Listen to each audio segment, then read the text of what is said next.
नमस्ते के तपाईँलाई कन्टिन्युअस डाटा बुझ्न गाह्रो हुन्छ या फेरि ओपनिङ डाटालाई सल्भ गर्नुभन्दा पहिले कसरी नर्मल बनाउने भने बिर्सिनुहुन्छ भने आजको क्लासमा कन्टिन्युअस डाटाका तीनवटा टाइप्स तीनटै डाटालाई नर्मल कसरी बनाउने भन्ने बारेमा हामी चर्चा गर्छौं। जेनरली स्टुडेन्ट्सहरूले इन्क्लुसिभ एक्सक्लुसिभको फरक बुझ्न नसकेर इन्क्लुसिभ डाटाबाट नै प्रब्लम सल्भ गर्दिने गर्छन्। एज ए रिजल्ट उसले बनाएको क्वेसन रङ हुन जान्छन्। भने इन्क्लुसिभ डाटा दिएछ भने त्यसलाई प्रब्लम सल्भ गर्नु अघि एक्सक्लुसिभ कसरी बनाउने आउनुहोस् आजको क्लासमा हामी पहिले इन्क्लुसिभ र एक्सक्लुसिभ डाटालाई बुझौं। त्यसरी हामीलाई थाहा छ कि कन्टिन्युअस डाटा भनेको त्यसमा लोअर लिमिट र अप्पर लिमिटको हेल्पले क्लास बनेको हुन्छ र प्रत्येक क्लासका एउटा सर्टेन नम्बर अफ फ्रिक्वेन्सीज दिएको हुन्छन्।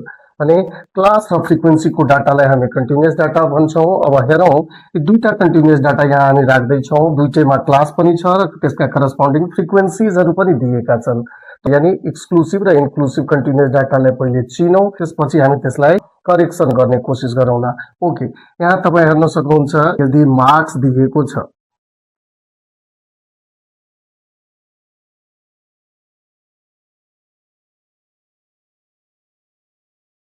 सिमिलरली यहाँ हामी मार्क्स र फ्रिक्वेन्सी राख्छौं। ल यहाँ हामी हेरौं, यहाँ दुईटा कन्टिन्युअस डाटा दिएको छ, यहाँ क्लास र फ्रिक्वेन्सी दिएको छ, यहाँ पनि क्लास र फ्रिक्वेन्सी दिएको छ। हामी हेर्न सक्छौं कि यो दुईटै फ्रिक्वेन्सी डिस्ट्रिब्युसन पनि सेम छ, जस्तै 8 12 10 5 15 8 12 10 5 15। तर तपाईं हेर्न सक्नुहुन्छ यो दुईटै डाटामा फरक भिन्नता के छ। यहाँ हामी देख्दैछौं कि क्लास भन्दाखेरि या क्लास जुन फर्मेसन भएको छ यो क्लासमा कुनै किसिमको ग्याप छैन भन्न यो खोजेको। 10 to 20 यानी 20 मा इन्ड छ भने नेक्स्ट क्लास 20 देखि सुरु छ, 30 मा इन्ड छ नेक्स्ट क्लास 30 देखि सुरु छ। एउटा कुरा हामीले पढेको बुझेको हुनुपर्ने, क्लास भन्दाखेरि यतातिरका जम्मै लिमिट्सलाई हामी लोअर लिमिट्स भन्छौं र यतातिरका जम्मै लिमिट्सलाई हामी अप्पर लिमिट्स भन्छौं। भन्न यो खोजेको कि क्लास फर्मेसन हुँदाखेरि कुनै किसिमको ग्याप नहुनु। यानी हामी भन्न सक्छौं कि माथिको क्लास फर्स्ट क्लास यानी प्रिसिडिङ क्लासको यो अप्पर लिमिट जति छ, नेक्स्ट क्लासको सेकेन्ड क्लासको या सक्सिडिङ क्लासको लोअर लिमिट पनि सेम त्यतिकै छ। या फेरि फर्स्ट क्लास जहाँ इन्ड भएको छ सेकेन्ड क्लास त्यहीबाट सुरु भएको छ भने त्यहाँ कुनै किसिमको ग्याप छैन। तर यहाँ हेर्न सक्छौं कि 10 देखि 19 मार्क्स ल्याउने 8 जना छन् र 20 देखि 29 मार्क्स ल्याउने 12 जना छन् भने यहाँ 19 मा फर्स्ट क्लास इन्ड भएको छ, यानी माथिको क्लास 19 मा सकेको छ र तल 20 देखि सुरु भएको छ भने 19 मा इन्ड भयो 20 मा सुरु भयो। सेकेन्ड क्लास हेर्नुहोस् 29 मा इन्ड छ 30 देखि सुरु छ, एक को ग्याप देख्दैछौं। भने त्यस्ता किसिमका कन्टिन्युअस डाटा जसमा भएको क्लासको फर्मेसनमा केही सर्टेन ग्याप आउने गर्छन्, यानी प्रिसिडिङ या फर्स्ट क्लासको अप्पर लिमिट र सक्सिडिङ क्लासको लोअर लिमिट बीच डिफरेन्सेस हुन्छन्, केही न केही फरक हुन्छ भने त्यस्तो ग्याप भएको डाटालाई हामी इन्क्लुसिभ डाटा भन्छौं। र यदि ग्याप छैन भने यस्तो डाटालाई हामी एक्सक्लुसिभ डाटा भन्छौं। यहाँ एउटा क्वेसन आयो, यहाँ एउटा कुरा तपाईं सोध्न सक्नुहुन्छ कि किन चिन्नु पर्यो इन्क्लुसिभ र एक्सक्लुसिभ, यानी क्लासमा ग्याप नहुनु या ग्याप हुनुमा हामी किन ध्यान दिनु पर्यो। स्ट्याटमा तपाईलाई 7 वटा chapter central tendency, dispersion, skewness, kurtosis, correlation, regression र टाइम सिरिज जस्ता च्याप्टर्सहरुका क्वेसन सल्भ गर्नुभन्दा पहिले दिएको डाटामा पनि यदि ग्याप दिएको छ भने यस्तो किसिमको ग्याप पहिले तपाईले हटाएर डाटालाई नर्मल पार्नुपर्छ। यानी इन्क्लुसिभ डाटालाई हामी कन्भर्ट गर्छौं केमा, पहिले एक्सक्लुसिभ फर्ममा, एक्सक्लुसिभ डाटामा यो भएको ग्यापलाई हटाएर नर्मल पार्छौं अनि प्रब्लम सल्भ गर्छौं। यदि तपाईले स्ट्याटिस्टिकल कुनै पनि मेजरमेन्ट निकाल्न दिदा यदि इन्क्लुसिभ डाटाबाट यदि प्रब्लम सल्भ गर्दिनु हो भने हाम्रो एन्सर रङ भइहाल्छ।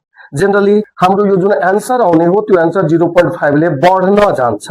एउटा याद राख्नुपर्ने चीज के हो मेन, जसमा अधिकांश स्टुडेन्ट्स गल्ती गर्दिने गर्छ, कुनै पनि मेजरमेन्ट निकाल्न दियो, कुनै पनि म्याथ यदि स्ट्याटमा सोधेको छ र यस्ता किसिमका डाटा दिएको छ भने सबभन्दा पहिले यो डाटाको ग्यापलाई हटाएर एक्सक्लुसिभ फर्ममा लाने अनि त्यसपछि सोधिएका प्रब्लमको सल्युसन गर्ने। यहाँ क्वेसनले भन्दैछ कि दिएको ग्यापलाई हटाउनु, यानी इन्क्लुसिभलाई एक्सक्लुसिभ पार्नु अनि प्रब्लम सल्भ गर्नु। भने आउनुहोस् हामी देख्दैछौं कि यो इन्क्लुसिभ डाटालाई एक्सक्लुसिभ पार्ने मेन स्टेप्सहरु के छन्। हेरौं, यहाँ दिएको इन्क्लुसिभलाई हामी एक्सक्लुसिभ पार्नको लागि सर्टेन स्टेप्स फलो गर्दैछौं। भने पहिलो स्टेप हाम्रो यो हो करेक्सन फ्याक्टर सीएफ निकाल्छौं। यहाँ फर्मुला एउटा युज हुन्छ सीएफ को, तर यो फर्मुला रट्नु या घोक्नु छैन हामीलाई। तपाईले करेक्सन फ्याक्टरको मिनिङ मात्रै बुझिदिनु पर्यो कि सीएफ भनेको, या कुनै कुनै बुकमा यसलाई एडजस्टमेन्ट फ्याक्टर भनेर पनि दिएको हुन्छ। यति मात्रै बुझिदिनु पर्यो कि करेक्सन फ्याक्टर सीएफ भनेको क्लासेसहरुमा जतिको ग्याप हुन्छ त्यसको आधी, हाफलाई हामी करेक्सन फ्याक्टर या एडजस्टमेन्ट फ्याक्टर भन्छौं। यहाँ कतिको ग्याप देख्दैछौं, 19 मा इन्ड छ, 20 मा सुरु भएको छ, 29, 30, 39, 40 1 को ग्याप छ भनेको 20 माइनस 19 गर्दाखेरि कति आउँछ, 1 आउँछ। अब यो 1 लाई आधा यानी यसलाई 2 ले डिवाइड गरिदियो, कति आयो हाम्रो 0.5। यही 0.5 लाई हामी करेक्सन फ्याक्टर यानी सीएफ भन्छौं। ग्याप को हाफ लाई सीएफ भन्छौं भने अब तपाई फर्मुला बनाउन सक्नुहुन्छ। मान लिनुस् यो हाम्रो फर्स्ट क्लास र यो तलकोलाई सेकेन्ड क्लास यदि भन्छौं भने सेकेन्ड क्लास को यो लोअर लिमिट हो र 19 के हो फर्स्ट क्लास को अप्पर लिमिट। भने हामी यहाँ के लेख्न सक्छौं फर्मुला को रूपमा, lower limit of succeeding class minus upper limit of preceding class divided by 2। 20 minus 19 divided by 2 equal to 1/2। Finally हामीले के ल्यायौं, करेक्सन फ्याक्टर सीएफ को भ्यालु ल्यायौं 0.5। यो यस्तो फ्याक्टर हो जुन फ्याक्टर को हेल्पले हामी यो ग्याप भएको इन्क्लुसिभ क्लासेसहरुलाई करेक्ट गर्छौं, एडजस्ट गर्छौं र नर्मल पार्छौं। कसरी नर्मल पार्छौं, यो जुन करेक्सन फ्याक्टर निकाल्यो 0.5, यो इन्क्लुसिभ सबै क्लासको लोअर लिमिटबाट तपाई घटाइदिनुस् र अप्पर लिमिटमा करेक्सन फ्याक्टरलाई एड गरिदिनुस्, जोड दिनुस्। भने नयाँ लोअर लिमिट र नयाँ अप्पर लिमिट आउँछ र त्यही हुन्छ हाम्रो एक्सक्लुसिभ डाटाको लोअर लिमिट र अप्पर लिमिट। एउटा एक्सक्लुसिभ डाटा बनाउँदै छौं जसमा मार्क्स को क्लास छ र यसको करस्पोन्डिङ फ्रिक्वेन्सी राख्दै छौं। क्लास बनाउनलाई के चाहियो, लोअर लिमिट र अप्पर लिमिट चाहियो। हामी अघि यहाँ नै चर्चा गरिसक्यौं, लोअर लिमिटबाट सीएफ घटाउनु छ र अप्पर लिमिटमा जोड्नु छ। जस्तै 10 बाट 0.5 लाई लेस गर्दाखेरि हाम्रो यहाँ नयाँ लोअर लिमिट आयो 9.5। 19 मा एड गर्छौं 19.5, त्यसैगरी